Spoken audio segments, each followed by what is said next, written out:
took him to some of the Adapa's kids back to Nibiru. Our wisdom you shared with him, every rule you've broken, decisions and command you ignored. Because of you, a civilized Earthling brother, a brother murdered. Because of Marduk, your son, the Ijiji like him, and the Earthlings intermarried. Now that a calamity by a destiny unknown has been ordained, let what must happen happen, so did Enlil angrily proclaim. That all leaders solemnly swear to let events unhindered occurred.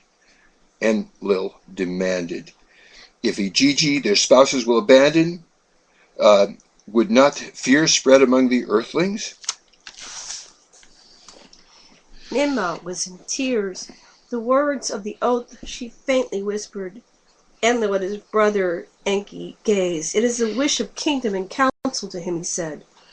Why will you bind me with an oath? Enki, his brother Enlil, asked. The decision by you was made. On earth it is a commandment. The floodwaters I cannot arrest. The Earthlings' multitudes I cannot save. To what oath to bind me you therefore desire? So did Enki, his brother, ask. To let it all happen, as if by fate decreed, let it as Enlil's decision be known. On Enlil alone let the responsibility forever rest, so did Enki to all pronounce. Then Enki from the assembly departed. Marduk with him also left.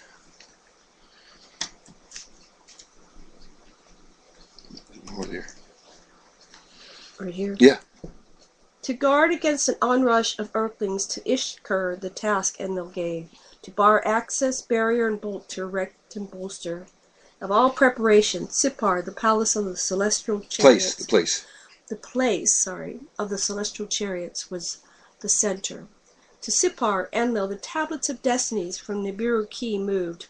A temporary bond, heaven-earth, was therefore established. His brother Enki, Enlil, then addressed. To him he was thus saying, however, if ever the calamity might be survived, let all that had happened be remembered. Let us tablets of records in Sipar, in the depths of the earth, safely bury. Let what from one planet on another, done in days to come, uncovered be. Enki, his brother's words, with approving, accepted. MEs, which are probably computer programs, and other tablets in gold chests they stored. In the depths of the earth, in Sipar, for posterity they buried. Enki was saying, living creatures, some by us from Nibiru originated, most from earth itself evolved, in one sudden swoop to an extinction shall be doomed. Let us, he says to Nimma, you and me, their seed of life preserve, their essences for safekeeping extract. Nimma, who gave life to the words of Enki, favor gave. I shall do it in Shurubuk. I shall do it in Shurubak. That's the med center. You do so with the Abzu's living creatures, so to Enki, she said. While the others sat idly waiting, Enki and Nimma a challenging task undertook. Nimma in Shurubak by some of her female assistants was helped. Enki by Nigashita in the Abzu at the oldest house of life was assisted. Male and female essences and life eggs they collected. Of each kind, two by two, they in Shurubak and the Abzu preserved. For safekeeping while in earth, circuit to be taken. Thereafter, the living kind to recombine. So then the word came from Inerta, and the earth's rumblings ominous were. And at that time, Nergal and the Rishkal came, and they said, the white land is shaken. In Sipar, all the Anunnaki gathered. The day of the deluge they awaited. And thus ends the 9th tablet of the Lost Book of Enki. It's the 9th tablet, hasn't it? It's the 9th tablet.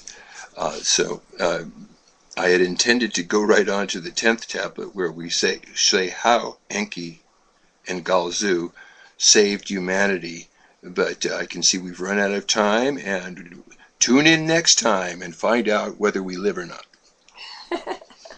So do check out our websites, enkispeaks.com and aquarianradio.com. We have a wonderful book that Dr. Lesson wrote, and I helped him compile and get it up on Amazon, called Anunnaki Gods No More. And do feel free to write to us at aquarianradio@gmail.com. So join us again soon for the next episodes in this ever-increasing adventure of Earth and us, the human beings who survived. Oh, I'm giving it away. All right. Let's see, 1 second here. Do you have any final words to say? Just do look at the website, because we have really good photos from ancient walls and things like that, so you can pick a sense of who these characters were and what they looked like and what the world looked like at the time, especially when the waves came. All right, aloha, and thank you for joining us. Goodbye, ha. Aloha. Thanks for joining us today on Aquarian Radio. We broadcast daily, and our schedule's on aquarianradio.com.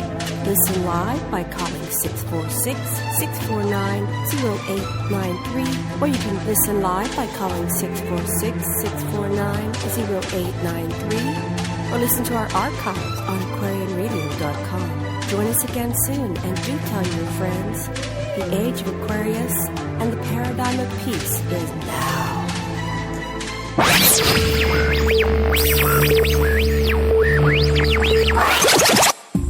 Aloha, this is Enki. You know me as Aquarius, and this is our age, the Satya Yuga. Time to celebrate with us. We have programs on all chakra tantra, love styles and relationship choices, counseling strategies and techniques that you can use at home. We have extraterrestrial radio, where we deal with alienology, paranormal people, and we have an experiencers network. We have a section called Ancient Aliens, and the programs therein are Enki Speaks, Nimma, the Mother of Humanity, has her program, and we revise ancient anthropology. And most important of all, we have peace paradigms, because this is the age of peace, harmony and understanding, sympathy and love abound. No more falsehoods or derisions, mystic crystal dreams and visions. And this has been another episode here at aquarianradio.com. aquarianradio.com.